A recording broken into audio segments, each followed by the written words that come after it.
तुम्हारे मुकद्दर का सिलेंडर। मुकद्दर होगा तो सिलेंडर मिलेगा, वरना आप लाइन में लग जाइए। और लापता गैस सिलेंडर है ही नहीं कहीं। और अभी झांसी का पता लगा मुझे, ये चैनल वालों को पता नहीं क्या हो जाता है, कौन सा दाना मिलता है ना जो गाना गाने लगते हैं। मैं जब लोकसभा में था तो एक चैनल के कोई आए जर्नलिस्ट मेरे से बोला कि लखनऊ में मलिहाबाद में समाजवादी पार्टी के नेता के घर पर इतने सिलेंडर मिले। अभी मेरी पार्टी की कमी है। कल ही मुझे जानकारी मिली कि झांसी में जो ट्रक गायब हुआ था, पूरा ट्रक सिलेंडर का, वो बीजेपी के लोगों ने गायब किया था। बीजेपी के नेता शामिल थे। बड़े बड़े नेता दूसरे जिले से फोन कर रहे थे कि समझौता कर लो। पूरा ट्रक चोरी कर लिया, सिलेंडर भरा हुआ, और जब वापस किया तो आधे सिलेंडर खाली वापस किए। बताइए आप, बीजेपी के नेता थे, लेकिन दुर्भाग्य एक भी चैनल ने बीजेपी का नेता नहीं चलाया। तभी मैंने कहा, अरे रूपरेखा वर्मा जी कहने सड़कों पर उतरे, ये 30 चैनल केवल सच बोलने लगे, तो अभी सब परिवर्तन हो जाएगा।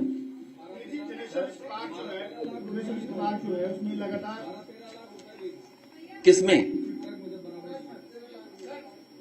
तो आपको पता होगा, सब पता हो लगे। चलाओ फिर, चैनल पे क्यों नहीं चलाते हो? तुम्हारा ही चैनल गड़बड़ कर रहा था। टाइम्स ना हो ना, टाइम्स ना हो किसमें? अच्छा, रिकॉर्ड भी भारत चले गए। और बताइए, हत्या, हाँ ये सही कह रहे हैं आप।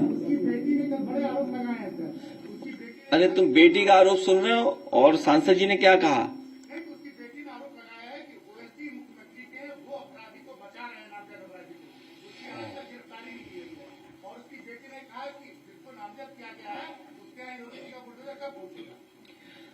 बेटी ने तो आरोप लगाए हैं, बेटी ने तो आरोप लगाए हैं, लेकिन राज्यसभा के सांसद, कई बार के रहे विधायक डॉक्टर अग्रवाल जी ने क्या कहा, वो तो आपने पढ़ा होगा। उन्होंने कहा, हत्यारों को बचाया तो राज्यसभा में नंगा कर दूंगा मैं। राज्यसभा सांसद गोरखपुर से, जिन्होंने अपनी सीट खाली करके दी, जिससे मुख्यमंत्री चुन करके गए, उन्होंने क्या कहा कि हत्यारों को बचाया तो राज्यसभा में नंगा कर दूंगा। अब आप समझ लीजिए कौन दोषी है। जो हमारे पत्रकार साथी कह रहे हैं, ठीक कह रहे हैं कि उसकी बेटी के आरोप लगता है सच है, और कोई है जिसके दबाव में थाने से छोड़ा गया। सुनने में तहरीर से नाम भी हटा दिया गया जो एफआईआर दर्ज हुई है। केवल वहीं की हत्या नहीं, गोरखपुर की। आप बताइए बनारस में क्या हुआ? खुलेआम एक छात्र को गोली मार दी गई, सब पर रिकॉर्डिंग है, वीडियो है। और बदायूं की कैसे भूल जाओगे आप, जिसकी मां ने, परिवार ने खुद कितनी बार पुलिस को शिकायत की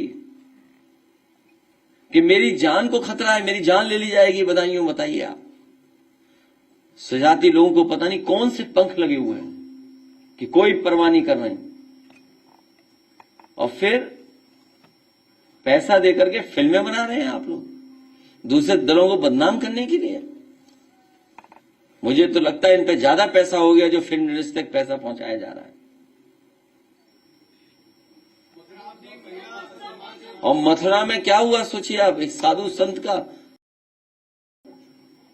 अब जाने कौन कौन सी कहानी बताई जा रही है। आखिरकार दोषी कौन है, जिम्मेदार कौन था? प्रशासन आखिरकार क्या कर रहा था, एडमिनिस्ट्रेशन क्या कर रहा था?